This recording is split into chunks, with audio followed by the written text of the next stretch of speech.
Très heureux de vous accueillir encore une fois à cette émission Ici et là dans la Bible où nous ouvrons le trésor vraiment de la parole de Dieu pour y trouver des perles de révélation dans les Écritures. Aujourd'hui, le titre de notre émission, c'est « 3 questions concernant le salut ». Ce sont 3 questions que nous retrouvons dans la parole du Seigneur, bien sûr, qui ont été demandées par certaines personnes. La première question est celle-ci.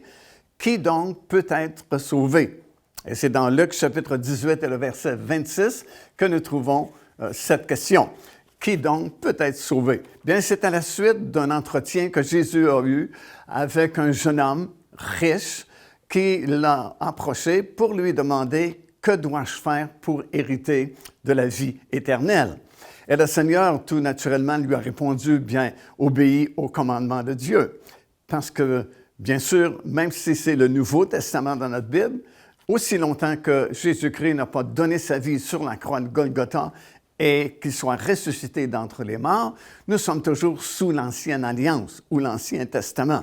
Et sous l'Ancienne Alliance, c'était la loi de Moïse qui était en force. Alors il va lui répondre, obéis au commandement. Et le jeune homme va lui répondre, mais c'est ce que je fais depuis mon enfance. Alors Jésus va ajouter ceci, vends tout ce que tu as et donne cet argent aux pauvres, puis viens et suis-moi. Et la Bible dit que le jeune homme est devenu tout triste et il s'est éloigné du Seigneur Jésus. En fait, Jésus ne voulait pas faire d'un jeune homme riche un jeune homme pauvre parce qu'il ajoute plus loin dans les mêmes versets qu'il n'y a personne qui a laissé des pères, des mères, des terres ou de l'argent à cause du royaume de Dieu qui ne reçoit pas 100 fois plus dans ce monde-ci ou ce siècle-ci. Et la foule qui était là, quelqu'un a posé cette question, mais qui donc peut être sauvé? Voulant dire, écoutez, ce jeune homme, il est parfait, il est jeune, il est riche et il obéit au commandement de Dieu. Comment ne peut-il pas être sauvé? Et la réponse de Jésus fut celle-ci, aux hommes, c'est impossible, parce que c'est Dieu qui sauve. Dieu peut faire l'impossible et nous sauver vraiment. Deuxième question qui a été demandée, c'est celle-ci. Combien y aura-t-il de personnes qui seront sauvées? C'est quelqu'un parmi la foule qui a posé cette question et nous la retrouvons dans Luc chapitre 13 et le verset 23. Et le Seigneur a répondu tout simplement que la porte était étroite, le chemin était resserré et qu'il y en avait peu qui les trouvent.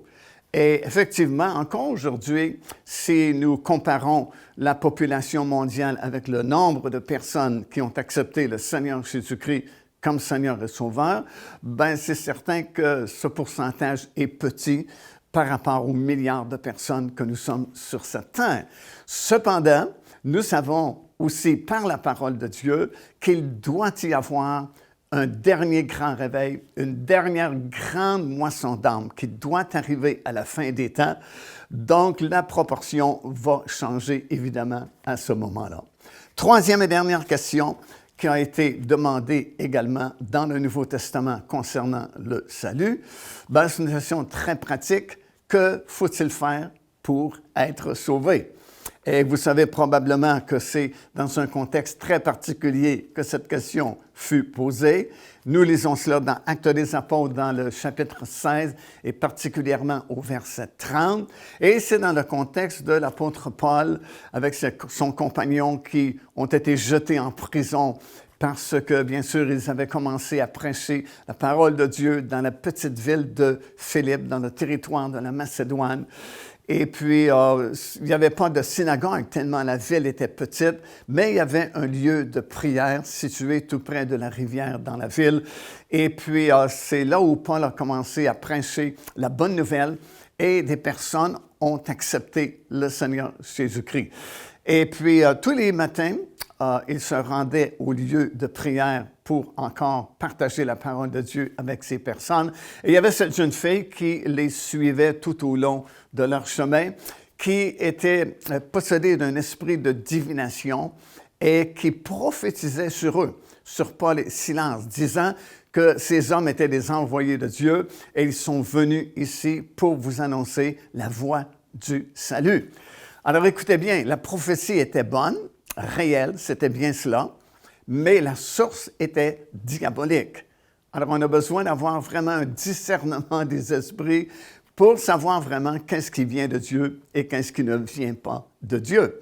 Alors, Paul a senti que son esprit était irrité à l'intérieur de lui, s'est retourné un bon matin sur cette jeune fille et a chassé l'esprit de divination qui était en elle, et puis elle n'était plus capable de prédire l'avenir. Et les hommes d'affaires qui avaient engagé cette jeune fille pour prédire l'avenir des gens ont été frustrés, choqués, et puis ils ont fait que Paul et Silas furent jetés en prison dans la petite ville de Philippe. Bien, plutôt que de critiquer et puis de se lamenter en prison, ils se sont mis à chanter des cantiques, chanter les psaumes de l'Ancien Testament. Et Dieu est intervenu par un miracle extraordinaire. Il a envoyé un tremblement de terre si fort que toutes les chaînes des prisonniers de cette prison sont tombées par terre. Et le gardien de prison, pensant que tous les prisonniers s'étaient évadés, voulait s'enlever la vie plutôt que de souffrir le martyre vraiment des autorités romaines. C'est ce qui l'attendait. Et Paul dit, non, ne fais pas une chose semblable parce que regarde, tous les prisonniers sont restés ici. Alors nous savons que c'est vraiment quelque chose de surnaturel qui s'est produit à ce moment-là, parce que bien sûr, la seule chose habituellement que les prisonniers souhaitent lorsqu'ils sont en prison, c'est de s'évader de la prison. Et ils auraient pu le faire à ce moment-là parce que les chaînes sont tombées. Mais c'était un événement surnaturel qui s'est produit, et c'est là que le geôlier lui a fait cette question à l'apôtre Paul, « Que dois-je faire pour être sauvé? » Et la réponse a été simple, « Crois au Seigneur Jésus et tu seras sauvé, toi et ta famille. » Et ce geôlier a fait cette prière, a été sauvé, et toute sa famille également a été sauvée. Et c'était, croyez-le ou non, la fondation de l'Église des Philippiens que nous avons dans notre Bible. On a l'Épître aux Philippiens, ben, c'est là où cette Église a été fondée. La question demeure aujourd'hui, que faut-il faire pour être sauvé? La réponse est aussi simple, crois au Seigneur Jésus et tu seras sauvé. Alors, si ce n'est pas déjà fait, ben faites-le aujourd'hui même. Laissez le Roi de gloire entrer dans votre vie.